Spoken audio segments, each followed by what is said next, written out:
I honestly did not think this was gonna work. 2 ingredients, no yeast, and in the air fryer. I really thought these bagels were gonna suck. But I was wrong. All you need is self-rising flour and plain Greek yogurt. That's it. No yeast, no sugar, and no waiting for the dough to rise. And because we're using Greek yogurt, these are lighter and higher in protein than a regular bagel, which makes them even better.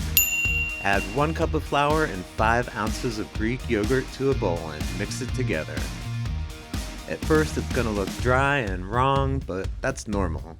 At this point I dump it out and use my hand mixers till it all comes together. If it's a little sticky, just dust it with flour. Cut it in half and roll those halves into ropes.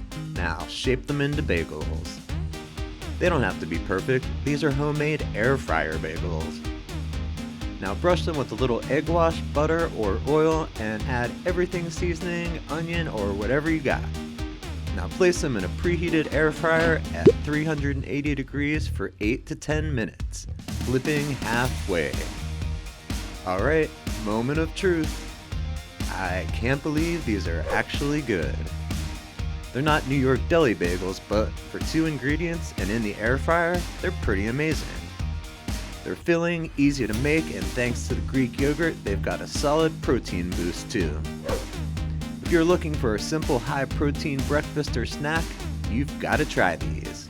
Save this recipe, and if you like easy air fryer wins, subscribe for more. Thanks for watching. Mikey Conquers the Kitchen.